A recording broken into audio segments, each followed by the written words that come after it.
Bluegrass, we're inspired by you. Full of hope, full of purpose, rising, moving forward together. And the days ahead are bright. The enhancement and well-being of our community, transforming lives through mental health, intellectual and developmental disability, and substance use services. Bluegrass.org is becoming New Vista, because with every sunrise, we reflect upon something greater. We see the good ahead. New Vista. Welcome, everyone. You are in overview of co-occurring disorders and care. If you meant to be in RAP, that's next door. This is going to be presented by Rose Douglas, who is a licensed clinical social worker who has worked in the mental health field since 1987 in a variety of settings. Currently, she's working at the Hope Center Recovery Program for Women and coordinating the SHARE program, supportive housing for adaptive reentry, serving women with co-occurring disorders. Thank you for being here. Thank you. Jennifer and I go back a little ways.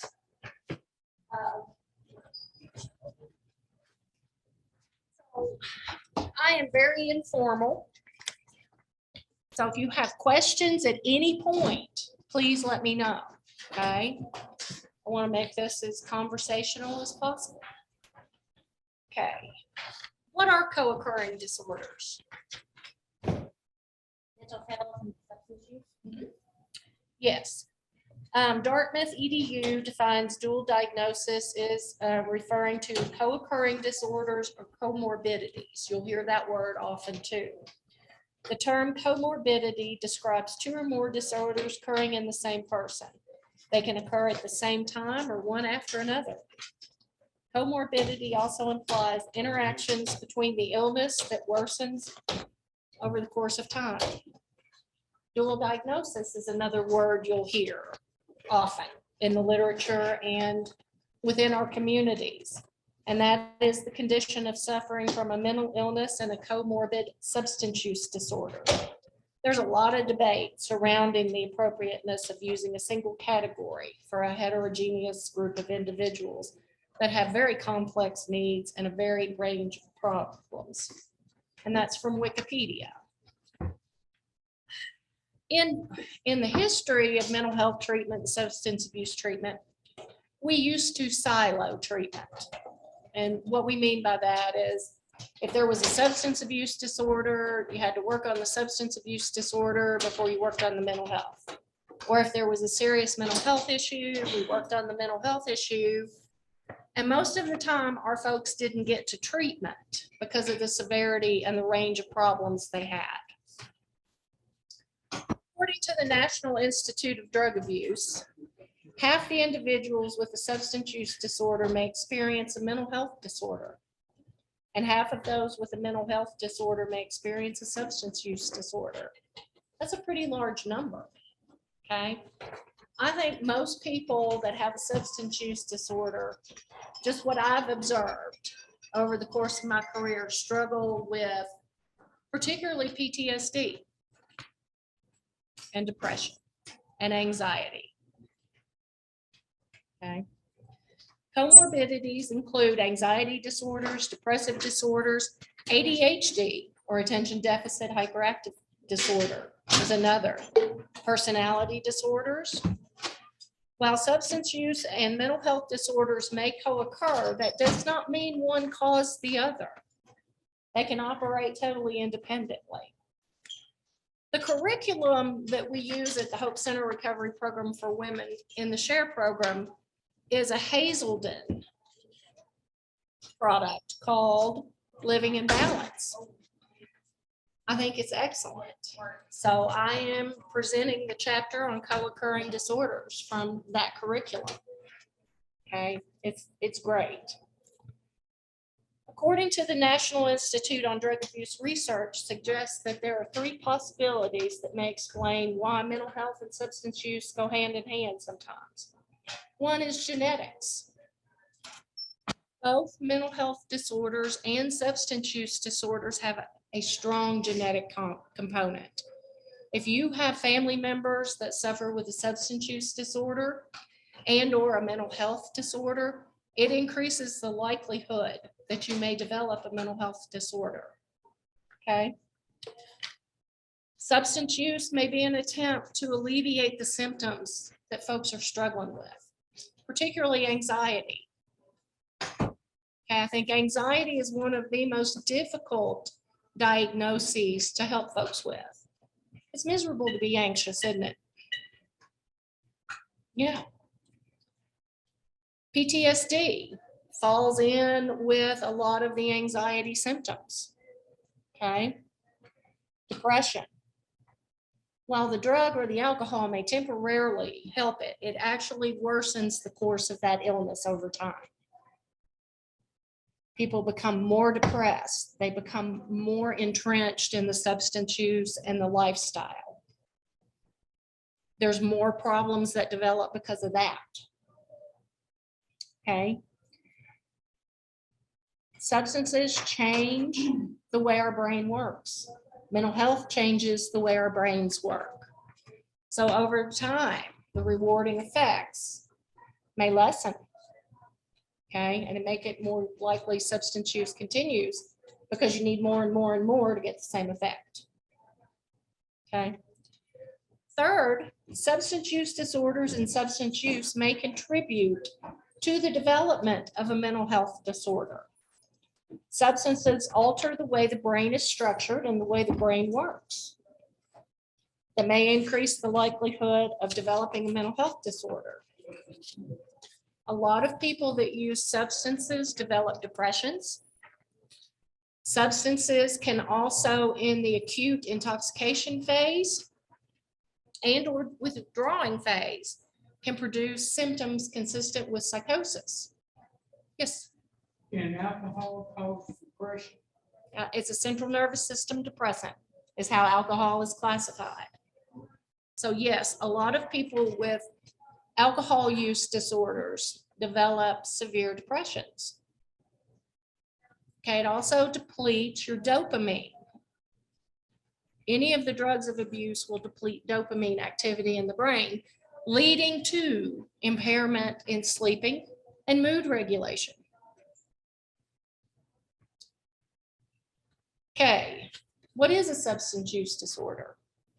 It is the use of a mood-altering drug that causes a negative effect on the well-being or functioning of our physical health, psychological health, social interactions, legal system involvement, emotional, relationships, occupational, and educational. How many people know folks that started using in school, junior high, high school? We look at dropout rates. Co-occurring disorder definitions. Mood-altering drug is any substance or medication that changes a person's mood. They may include stimulants, drugs like methamphetamine, crack, cocaine. A lot of the hallucinogens are very amphetamine-like. Depressants, alcohol, heroin, benzodiazepines, opioids, all central nervous system depressants. Hallucinogens like LSD, acid, ecstasy. Addiction, a severe substance use disorder. The use of mood-altering substances that have interfered or negatively impacted a person's life. This is a chronic disorder that tends to worsen over time unless there's intervention. The disorder involves a compulsion. The compulsion is the preoccupation or obsession with the use of drugs or alcohol. The preoccupation with obtaining and or using. They get caught in a cycle. Loss of control. The compulsion and loss of control are huge. The inability to stop or cut down on the use. The compulsion is so strong. They're chronic, which means they're long lasting. Gets worse over time. The problems increase over time. Okay, mental health disorders. A mental health disorder, like a substance use disorder, changes the way our brains work. It also impacts the way we think, feel, or behave. Okay. The mental health disorder may also disrupt all aspects of life. Your thinking, your feeling, your behaving. Mental health disorders are often classified into severe or non-severe. I tend to look at mental health disorders on a continuum. Okay, it's not a one size fits all. Some folks that may have a diagnosis of a disorder that's non-severe may be severe on the continuum of that disorder. Okay. You'll also find folks have been diagnosed with everything in the book over time. They'll have 50 diagnoses that they're carrying around. Sometimes it takes a lot of treatment to get to the underlying condition. We have to get things figured out. The severe mental illnesses refer to diagnoses like schizophrenia, bipolar disorders that may cause debilitating hallucinations, delusional thinking, and can leave someone unable to participate in their treatment planning and or their decision-making regarding their health care. The term mental health or psychiatric disorder is often used to refer to the less severe or what is considered a mild or moderate problem, such as anxiety. I think anxiety can be severe and it can be extremely debilitating for some folks. You hear this word in the literature a lot, abnormal mental conditions. Okay, well, refers to something that is not normal in the way, in terms of mental health or the way someone is thinking, feeling, or interacting with others. Okay, there's a great variability in the way we all interact. Sometimes the words we use are kind of stigmatizing. Conditions are classified as mild, moderate, and severe. Any mental health condition is going to cause distress and discomfort. People are often in some type of emotional pain, which ranges in severity. So when we work with our clients, please keep that in mind. Okay, when someone comes in for treatment, whether it be mental health, substance abuse, or both, they're in pain. Problems in functioning. Okay, when people have mental health disorders, they might not function well in their daily activities, their social interactions, their work environment. They often become involved in the legal system. Hard time coping or having problems in just the basic things we do daily. Getting up, taking a bath, eating breakfast, preparing for the day. Co-occurring disorders are both brain diseases. They both affect the way the brain works. Okay, the person has two serious problems coming in with a dual diagnosis. Specifically, brain diseases that are independent of one another and sometimes require different treatments, can vary in the intensity and chronicity of the symptoms. Both are treatable. It's a disease concept. Mental health conditions and substance abuse are classified as diseases. The substance use disorder and or mental health disorder does not result from a lack of willpower. If we could will it away, I don't think anybody'd be in treatment. It's not from weakness. It's not from sinfulness. Co-occurring disorders are diseases much like diabetes, asthma, hypertension. Some of us carry a gene for those disorders, or we've been exposed to something that increases our likelihood of developing it. Brain diseases cause imbalances in our neurotransmitters. I won't bore you with the dopamine, serotonin, and all of that, but it changes the way the brain works. Okay, over time, with the changes in the way the brain works, we can have changes in the way our brain is structured, the way it operates. For some people, imbalances may cause ongoing sadness and insomnia. Not being able to sleep is pretty miserable, isn't it? Yeah. Depression, schizophrenia, bipolar, cause sleep disturbance. Substance use, while initially the substance we're using, like heroin or alcohol, opioids, benzos, puts us to sleep, it won't let us stay asleep. And it disrupts that whole sleep-wake cycle. Okay, that's why a lot of people that drink will wake up in the middle of the night and have a drink. Over time, and when you first get into treatment and for months, you don't sleep well. That's why. Okay, your dopamine is depleted. Your brain doesn't get the signal to go sleep. Medications help regulate the chemicals in the brain, either by increasing serotonin, epinephrine, norepinephrine, or blocking dopamine for people who have too much, which is the case in someone who suffers with schizophrenia. There's too much dopamine available. When medications work, the symptoms become less frequent and less severe. Sometimes it's an ongoing challenge for folks to find someone they work with to help them regulate their medications. Co-occurring disorders exist side by side and are independent of each other. One is not more important than the other. We have to treat both.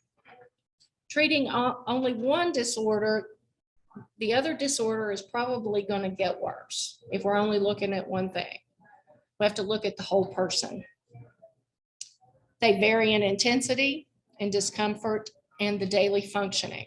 Some people function okay. Some people don't function so well. Yeah, again, you have to look at the person.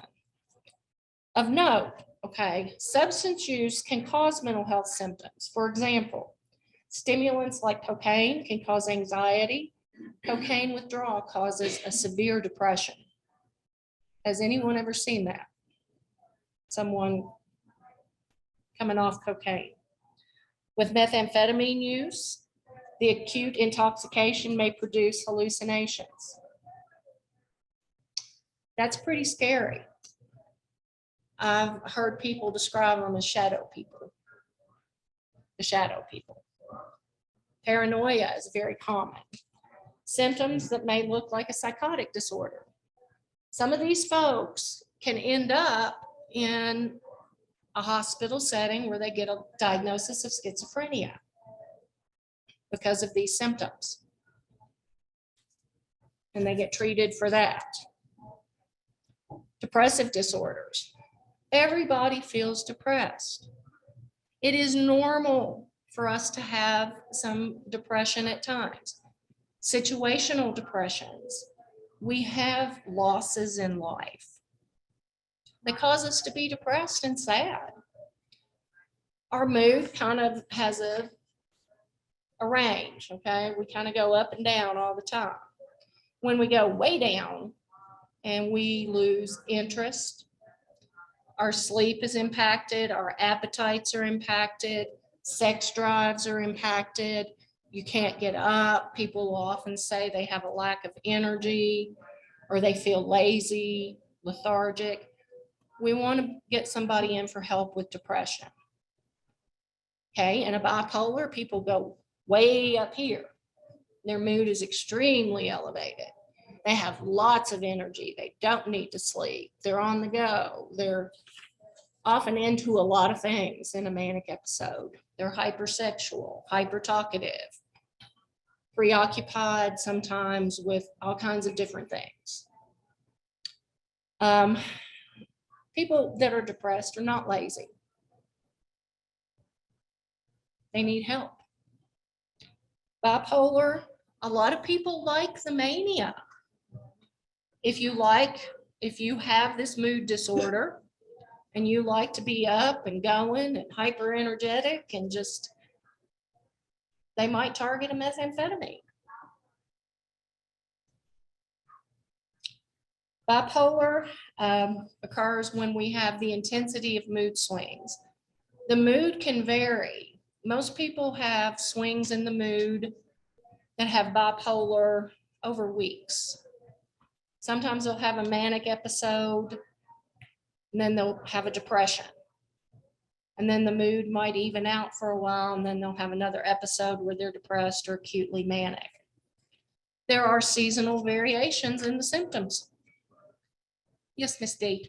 I have a question. So when they go through this depression and they, they not able to function, do you send it to the doctor to get more medicine, or do you give some kind of coping skills to maybe do this for 30 minutes, do this? I mean, or is it a combination of both? Both. Okay. The most effective treatments are a combination of both.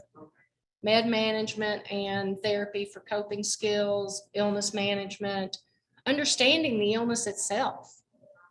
A lot of clients that I've seen over the years will come in and tell you what their diagnosis is, but they can't tell you what it means. So we've done a lot of illness education over the years, helping folks understand what to look for. RAP is a wonderful example of helping someone understand what their symptoms mean for them. Yes, ma'am. So how would you know when a person is accurately diagnosed with substance use disorder? With substance, Because like if they have the symptoms of the shadow people, because I've had my own experiences with that where I had 15 different disorders and I didn't know really which one was real. And then after I got sober, 2 years in to sobriety, I was like, oh my gosh, something's wrong. Then I was able to be diagnosed, and I felt like that was more accurate. But in that setting, how would you know if you were accurately diagnosing somebody who had substance use or been a week clean or something? I don't know how a person would be diagnosed accurately. diagnoses often evolve over time. Okay. There are folks that you can work with for 10 or 15 years before you really pin down what's going on with that person. Okay. When we've got somebody that's in that kind of crisis mode, we're going to treat it. Over time, as you get clean and the symptoms change and evolve, then you can reevaluate that. Medications may need to be readjusted. Okay. You've got to have a good relationship with your providers. Okay, you got to have somebody you can call and say, hey, wait, I'm not sleeping, or my anxiety is through the roof, or sometimes we like to really get people good and clean before you really start making the diagnosis. You want to treat the symptoms, but over time, you want to look at them without the interference of that substance. Unfortunately, insurance requires us to give a diagnosis at the contact. So that's where I think a lot of people get these diagnoses. You got to have a diagnosis to substantiate that admission or that visit. Okay. But that's an important thing. And the diagnosis and symptoms change over time. It's not a long time to work with a patient. I'm sorry? It's not a long time to work with a patient. No, it's not a long time to get a psychosocial history either. Yeah. That's what I was thinking. It's going to be hard for an individual to stick with the doctor, for that doctor to be able to know that person, their history, or because I remember when I was going through that stuff, it was like this doctor, that doctor, this doctor, different people, different facilities, everybody was different, so nobody really actually knew me or my history. Only what you could tell us. We go from that point in time. The unfortunate thing is where a lot of clients end up are in agencies where there's a high turnover. We got people coming and going. So you get comfortable with one provider and next thing you know, you've got a new one. Has anyone ever experienced that? You keep changing doctors, keep changing therapists.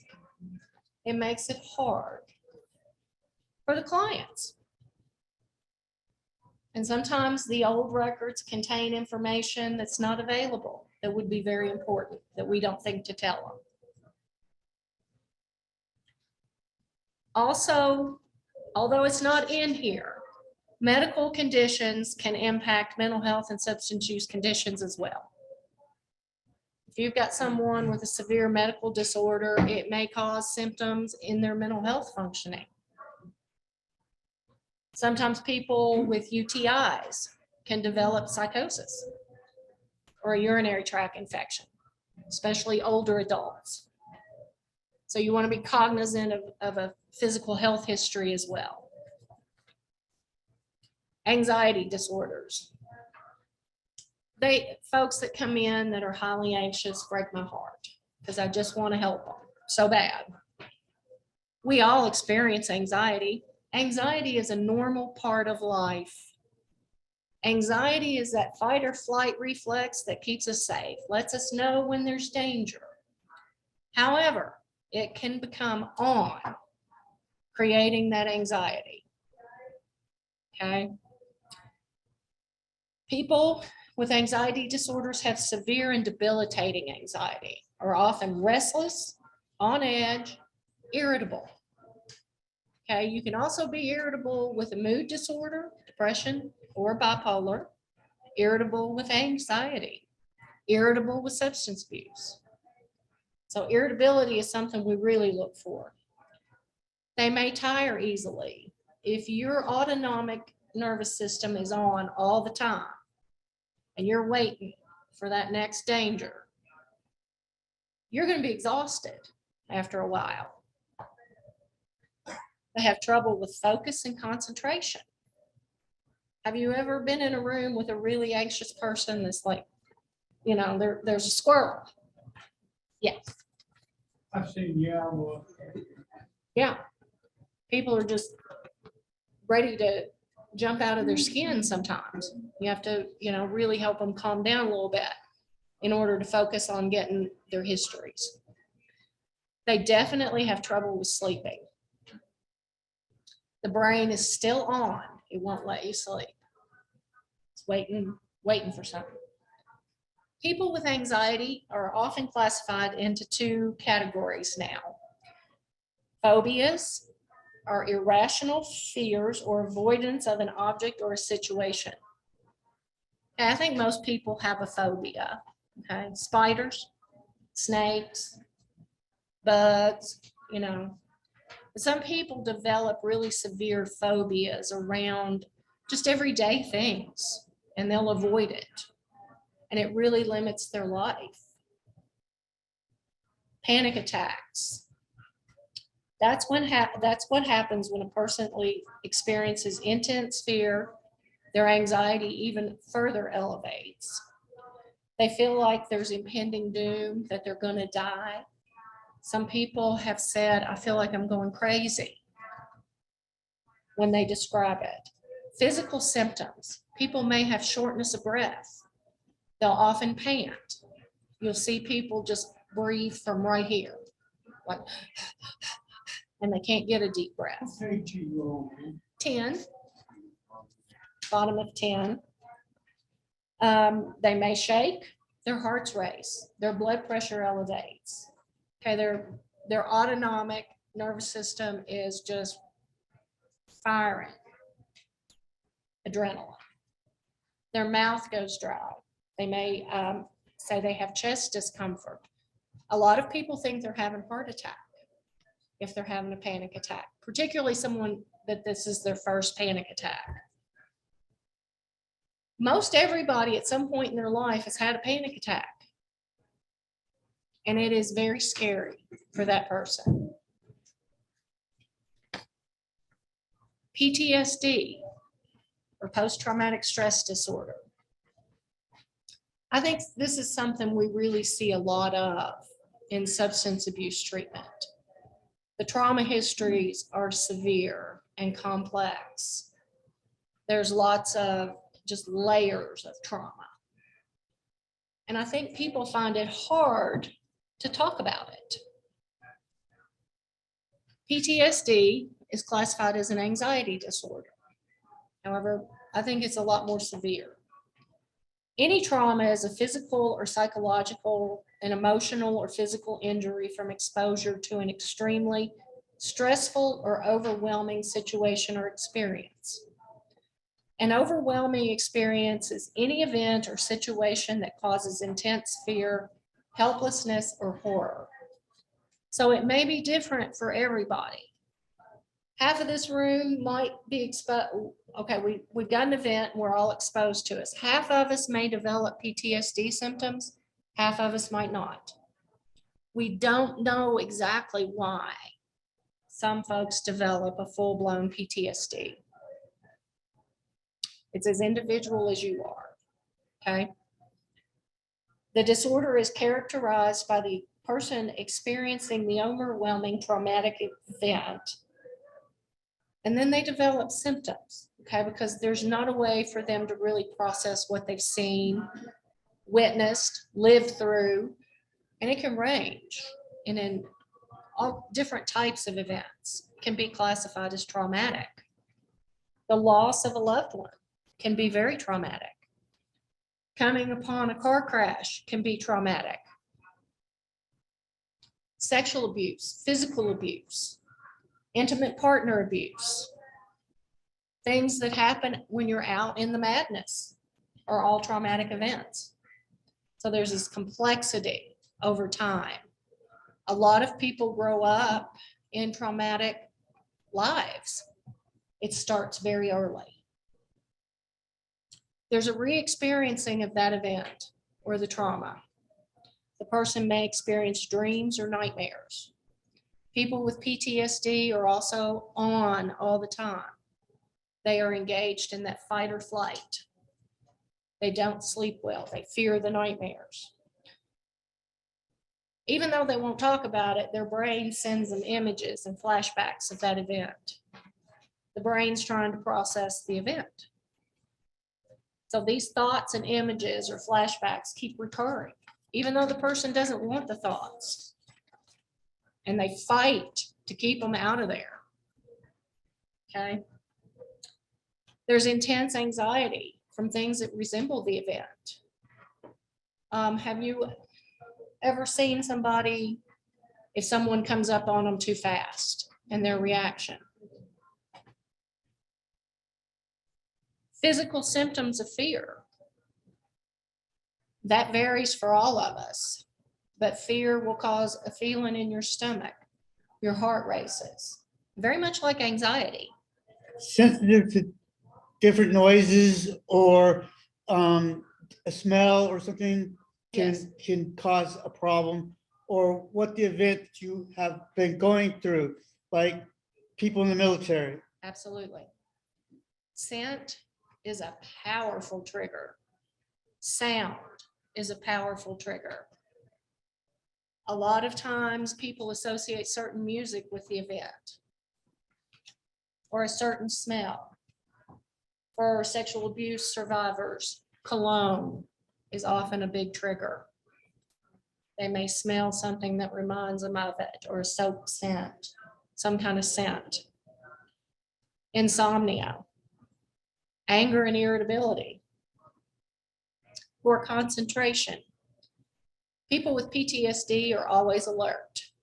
They're scanning the room, always. Easily startled or frightened. Someone's got serious PTSD symptoms and you're coming up behind them real quick, they're going to react. They avoid or they try to numb these feelings. They avoid thoughts, conversations, or even just mentioning the event. Avoiding activities, places, and people that evoke memories of the event. They'll often go 10 miles out of their way to avoid a street. Not remembering important things about the event. Sometimes our brain protects us and puts that information somewhere where we're not accessing it. Diminished interest in their activities. Feeling detached from other people. Some people say, I feel like I'm watching myself go through the motion. They depersonalize and derealize as a symptom. Being unable to express emotion. Some people with severe traumas just completely just shut down. They don't interact. They don't show feelings. They feel like nothing's ever going to work out. There are some other disorders that are included, like OCD, obsessive compulsive disorder. People with OCD have a lot of anxiety. They also have obsessional thoughts. They have these unwanted thoughts that are very distressing to them. And they develop the compulsions as a way to manage those thoughts. When they perform the behavior or the compulsion, it helps the symptom decrease for a very short time, but then it comes back. So that's why a lot of people with OCD keep escalating the number of times they wash their hands, or they touch the doorknob, or they check the stove. Very debilitating illness. What's an example of like a compulsion to? Okay, I'm going to share one. Someone fears that they've run over a pedestrian. Okay, these are irrational fears. And people with OCD know that they're irrational. Okay, and they can even process in their mind, well, if I'd run over somebody, there'd be blood on the hood, or I would have felt, the tires run over the person. But they'll drive around 20 times to check. Oh, okay. Okay, they'll keep going around the block to check and make sure they haven't run over someone. Or someone who fears fire will go back in the house and touch the stove 20 times before they can leave. I have a question that came in from the chat. Yes. And this applies to a bunch of different disorders. If schizophrenia or one of the other disorders is treated properly, and those levels in the brain, dopamine, whatever, are normalized, why will a person still have symptoms of the illness? You have all illnesses you have to look at on a continuum, okay? They range from, some people have total alleviation of symptoms with their medications. Some people have a good response, and some people have a poor response. We don't know why. We can't predict it. For people who have the really good response but still have residual symptoms, often have to learn some coping skills to cope with the symptoms. There is no cure, but we can treat the symptoms.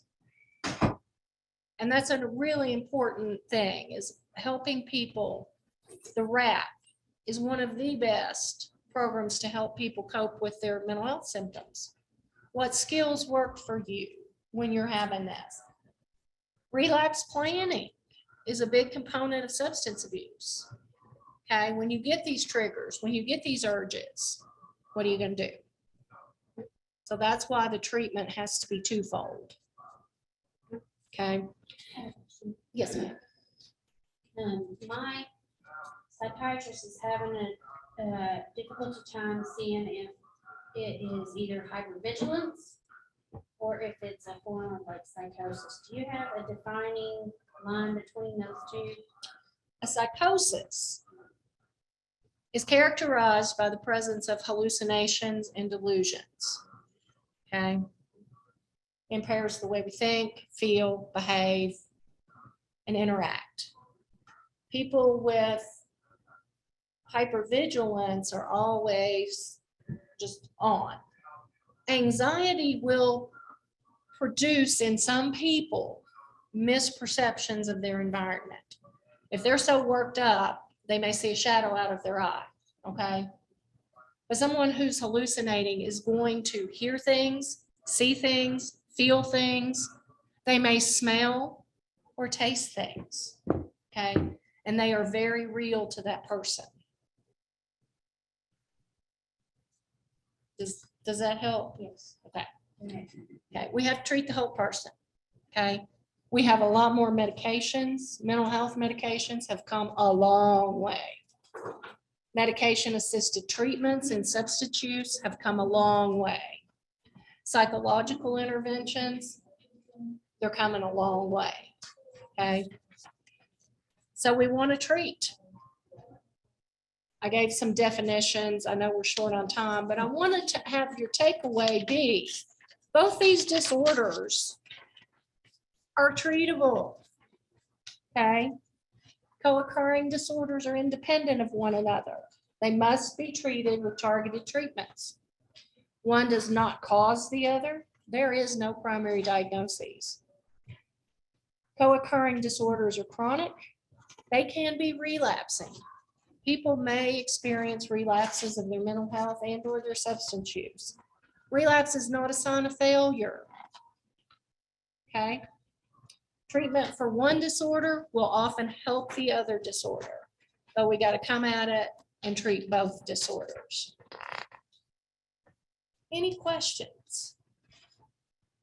Comments? Well, I'd like to thank you all.